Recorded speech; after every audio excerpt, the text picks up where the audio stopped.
Di Pilkada Jakarta, selain PKS, tingkah pola partai yang sedikit lucu adalah tingkah pola dari PKB.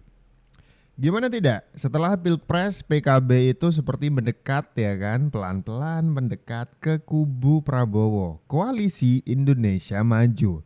Tapi di Pilkada Jakarta malah dukung Anies. Partai yang pertama kali memberikan dukungan untuk satu calon fix itu di Jakarta ya, maksudnya itu adalah PKB. Yang lain tuh masih meraba-raba, menimbang-nimbang, mengukur dan menghitung siapa calon yang akan mereka usung. Tapi PKB itu curi start, maju duluan, menyebutkan mendeklarasikan diri mendukung Anies Baswedan di Pilkada Jakarta. Jadi sebenarnya PKB tuh pengen gabung Koalisi Indonesia Maju ke pemerintahnya Prabowo atau jadi oposisi begitu. Susah memang ditebak langkah dari Caimin ini ya. Saya mau ke Mbak Lulu lagi ya. Mbak Lulu, DPW PKB mengusulkan duet Anies dengan Kaesang. Apakah karena PKB tidak mau berseberangan dengan koalisi Prabowo dan Pak Jokowi sehingga ingin menduetkan Anies dengan Kaesang? Ini cara pragmatisnya ini cara pragmatisnya PKB nggak, Mbak Lulu? Nah, kalau urusan wakil gubernur, saya kira tunggu dulu ya. Jadi DPP PKB belum punya sikap yang terkait dengan wakil gubernur dan bahkan diskusi di internal DPP kita juga mencoba untuk menawarkan kader-kader terbaik yang dimiliki oleh partai. Jangan lupa, Mas Anies ini adalah figur lintas partai. Jadi dia tidak bisa diklaim sebagai kadernya PKB. Dia bisa menjadi milik semua, khususnya milik warga Jakarta. Dan kemudian Mas Kaisang juga bukan kader PKB dan kita juga punya 10 kursi. Saya kira wajar kalau kemudian ada juga keinginan dari DPP PKB atau internal lah ya di PKB khususnya yang ada di DPP untuk menawarkan kader-kader kita kepada rekan koalisi kita nanti. Kan kita ini belum tahu pada akhirnya kita akan berkoalisi kepada siapa karena memang kursi kita juga tidak cukup. Komunikasi dengan PSI sangat bagus kalau dilakukan oleh DPW. Tetapi seperti yang tadi disampaikan oleh Mbak ya, bahwa putusan akhir tetap akan di DPP. Nah, kita mencoba menimbang dan melihat figur-figur yang lain. Apa iya sih kemudian semua harus ada dan bersumber dari satu keluarga gitu loh. Semangatnya kan masa iya sih ini lagi gitu. Nah, bagi kami sendiri sepanjang kekuasaan itu tidak terlalu ikut campur, justru itu poinnya. Itu maka sebenarnya proses pilkada di Jakarta akan baik-baik aja dan akan menjadi perayaan bagi semua warga Jakarta. Baik, Mbak Lulu, tapi kan ini katanya semangatnya semangat persatuan, menyatukan. Jadi menduetkan Mas Anies dengan Kaesang itu adalah bagian dari semangat persatuan. Ya itu hal yang baik aja, enggak apa-apa. Jadi DPW PKB punya aspirasi untuk bisa menduetkan, tapi yang sudah saya sampaikan kata putus itu baru sebatas untuk calon gubernur. Karena apa? Karena kita semua ya teryakinkan dengan figur beliau. Tapi untuk wakil gubernur saya kira kita justru membuka banyak alternatif lah. Yang kita utamakan tentu dari kader internal dulu.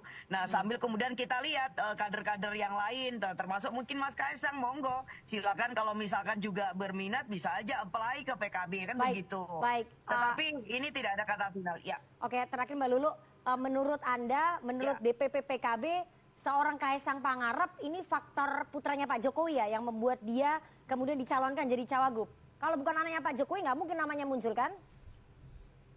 Saya kira begitu. Itu kan alasannya teman-teman di DPW ya. Kan kita tidak punya alasan karena kita kan belum mencalonkan dan kita juga bahkan tidak berpikir tentang beliau sampai hari ini ya. Sampai hari ini kita tidak berpikir karena kita kemarin itu masih ngugemin ya prosedur lah demokrasi yang kita percaya, misalkan dari sisi aspek legal formalnya seperti apa, ini sesuai apa tidak dengan undang-undang. Jadi kita pakai garis yang benar dulu lah kayak gitu ya. Nah tadi juga PSI juga mengatakan bahwa ini juga belum ingkrah, belum putus, PKPU-nya juga belum ada, apakah ada kemudian perubahan undang-undang. Jadi saya kira ini masih cukup punya waktu yang cukup panjang ke sana. Nah sambil monggo silakan lah masyarakat kemudian menyiapkan semua nama-nama terbaik untuk menjadi katakanlah calon wakil gubernur untuk Mas Anies. Kami pun juga menyiapkan beberapa nama. Ya. Oke, terima kasih Mbak Lulu. Selamat beribadah.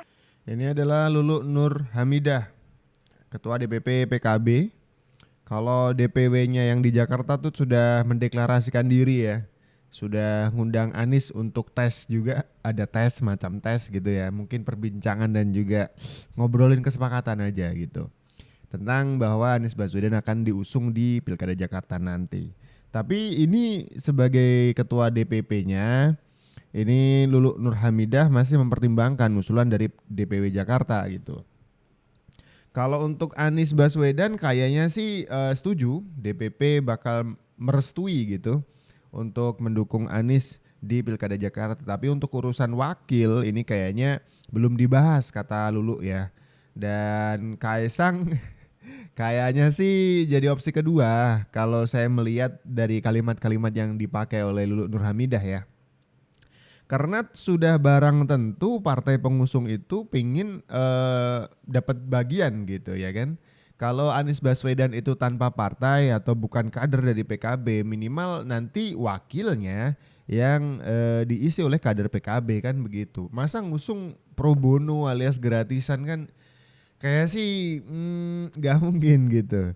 Tapi kalau misalkan bahas Anies dan juga pendampingnya gitu ya, wakil gubernurnya nanti, ini kan jadi rebutan juga. PDIP dan juga PKS itu menawarkan hal yang sama kepada Anies Baswedan. Kader-kader mereka ditawarkan untuk menjadi pelengkap alias wakil dari Anies Baswedan. Singkat cerita Anies Baswedan ini barang bagus gitu. Jadi banyak yang ngerebutin. Mantan kontestan Pilpres 2024 dohes, yang sekarang masuk ke kontestasi Pilgub Jakarta. Makanya ada PKB yang sudah mendeklarasikan dulu, ada PKS yang tinggal nunggu waktu, ada PDIP yang sudah ngelirik-ngelirik dan bilang kayaknya Mas Anies menarik gitu kan Puan Maharani. Tapi soal wakil lagi-lagi nih PKB nggak mau kecolongan juga nih. Masa Kaisang yang di luar partainya? Nggak mungkin dong. Karena PKB juga pengen ngasih lagi-lagi kadernya ada di sampingnya Anies. PKS juga begitu. Sejak beberapa kontestasi ditinggal mulu nih, cuman dukung-dukung doang nih, gak dapet jatah kader yang juga ikut di kursi pemerintahan gitu. Masa kali ini juga dukung-dukung aja.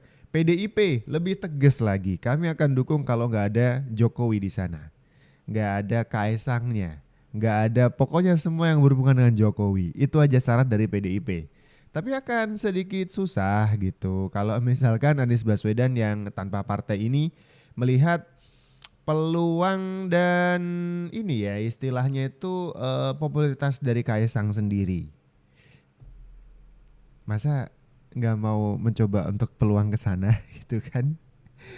Pasti Anies Baswedan juga akan menghitung-hitung gitu langkah itu. Keputusan PKB ini kalau bisa dibilang itu sebenarnya cukup berani ya, karena kan kalau nggak salah setelah Pilpres kemarin itu PKB sempat mesra sama Prabowo dan disebut-sebut itu peluangnya besar untuk bergabung ke koalisinya Prabowo Gibran dan bisa dapat kursi menteri. Sedangkan Anies ini kan sering dipersepsi sebagai antitesa Jokowi lah, atau lawannya istana. Nah emangnya PKB itu nggak takut nggak dapat kursi menteri itu, Mbak? Jadi menurut sumber ini ada Anies ya untuk di Pilkada menghalau Jakarta. Anies ini, untuk maju pilkada. Yang pertama gelontorin bansos seperti di Pilpres. Nah, strategi yang kedua adalah mendekati parpol-parpol seperti PKS dan Nasdem yang pernah mengusung Anies supaya nggak mengusung lagi di Pilkada DKI Jakarta. Masa depan politisi itu konon justru bakalan suram kalau nggak punya panggung buat aktualisasi diri. Orang bisa lupa lah. Kalau bisa lupa artinya elektabilitas turun kan. Nah kalau misalnya masih punya panggung, apalagi di Jakarta yang masih jadi pusat gitu ya, itu elektabilitas si tokoh ke depannya masih terjaga, masih lebih aman daripada nggak muncul di mana-mana. Buat apa tuh elektabilitasnya? Lah, kan Pilpres masih ada tahun-tahun ke depan. Ya, kalau statement yang terakhir juga diamini oleh Adi Prayitno sebagai pengamat politik ya. Anies tuh perlu menjaga stamina politiknya. Stamina politik ini perlu dijaga dengan terus nampil dan menjabat gitu. Entah Anies itu bersedia untuk masuk ke kabinetnya Prabowo, menawarkan diri. Tentu saja hanya diri yang bisa ditawarkan karena tidak punya suara partai gitu. Dan kalau enggak gitu dia mesti tetap menjabat di jabatan publik, termasuk dengan mengusahakan dirinya bisa terpilih di Pilkada Jakarta kali ini jadi gubernur gitu. Dengan begitu suaranya itu masih terjaga dan mungkin nanti di pilpres selanjutnya bisa nyalon lagi. Ini analisa dari Adi Praitno ya, dan saya sepakat sih. Kalau cuman nanti jadi warga sipil biasa gitu, kemudian pilpres datang dia nyalon lagi, itu bakal susah. Orang-orang sudah mengenal calon-calon lain yang mungkin datang belakangan setelah Anies itu lebih mentereng gitu. Takutnya gitu ya. Itu yang ditakuti oleh Anies Baswedan.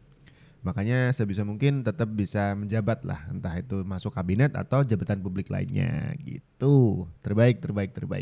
Tapi kalau misalkan analisa PKB ini terlalu berani, saya sih sepakat juga. Seperti yang saya katakan tadi, di awal-awal setelah Pilpres, itu mereka mencoba untuk mendekat ke Koalisi Indonesia Maju. Giliran di Pilkada Jakarta malah mendukung Anies. Anies Baswedan yang notabene adalah lawan politik dari 02, kubu yang menang di Pilpres kemarin. Gimana nih? Sebenarnya Anda itu mau dukung atau mau ikut ke dalam kabinet atau jadi orang luar gitu. Kalau PDIP jelas lah dia harus mengambil posisinya. Bahkan kalimatnya Guntur Romli, kader dari PDIP, itu jelas sejelas-jelasnya. Kami akan mendukung kader-kader atau figur-figur di pilkada yang akan berseberangan dengan pemerintah. Itu udah gamblang sekali. Bahkan untuk Jakarta kami akan mendukung Anies Baswedan asal tidak ada Jokowinya. Itu jelas sekali.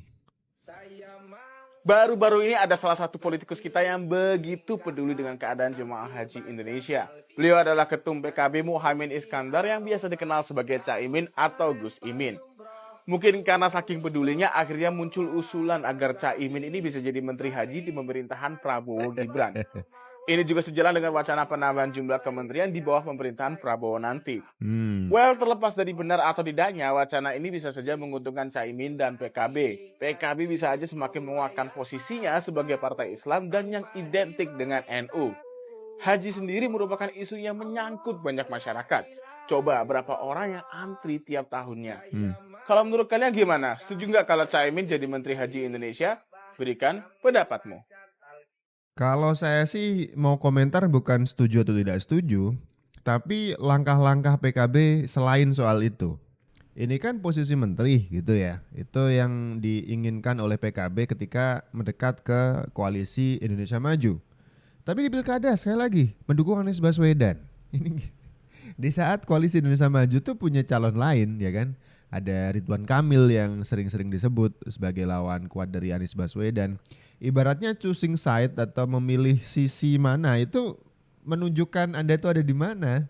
Kalau Anda ingin masuk ke Koalisi Indonesia Maju, lah dukung Anies. Lah gimana? Gimana maksudnya? Saya bingung gitu. Apa sih artinya cek kodam itu? Wadah. Anies live TikTok nih kayaknya nih.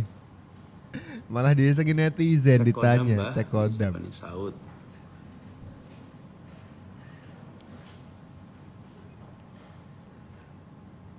Gimana? Banyak ya? Ada yang Cek bisa kodam. jelasin? Apa ya cek kodam ini? Cek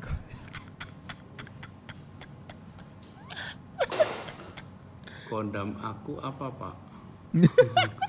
Apa ya? Masa juga nggak tahu ini cek kodam apa? Jadi teman-teman yang belum paham konteksnya, itu di TikTok itu sering ada yang live, itu kayak Saya berbayar awalnya gitu tadi ya. mengira ini salah ketik ini. Terus kemudian Kodam nanya itu lagi kira-kira apa nih? Kodam ada itu lagi aura gaib viral. apa kayak gitu. Kirain tadi live cek kodam. Ini Anies Baswedan live Lagi TikTok tren aja, ditanyain Bah, cek tentang kodam. cek kodam ini. Halo, tapi apa artinya kodam? Kodam itu kayaknya pelindung dari leluhur. Ini serius bener. Abah abaikan saja yang komen cek kodam. Ini ada yang bilang cek kodam, ada yang bilang abaikan, tapi apa maksudnya kodam itu? Anybody wants to help? Anybody wants to? No, nobody wants to Ini help bagian because yang it's too live cek funny. kodam. Cek kodam lagi viral di medsos. Ini cara mainnya. Kita baca beberapa komentar deh. Sebentar Rektor apa ini? Belum nemu, googlingnya belum nemu. Ada Verfab, anjir. Ini rektor diajak bercanda cek kodam. Ini ada pancake. Kapan nih Kak Abah live-nya? Ini nggak ngerti juga nih kapan nih. Kayaknya kemarin ya. Ada Iz, Kodam Brawijaya, Kodam Siliwangi kali Pak. Oh iya itu ada itu. Iya itu tentara. Apa yang mau dicek? Ada DKPRIOLU. Takut banget Kodam Pak Anies itu Caimin. Wah, sejauh ini nih yang paling jauh ini. Jangan-jangan Kodam Pak Anies itu Caimin ya kan, yang ini ya. Kayaknya memperberat langkah Pak Anies, langkah politik. Langkah politiknya Pak Anies itu diperberat karena berpasangan Caimin. Oke, segini dulu video kali ini. Teman-teman punya komentar tulis di bawah. Kita ketemu lagi di video-video selanjutnya. Saya Abdul, salam.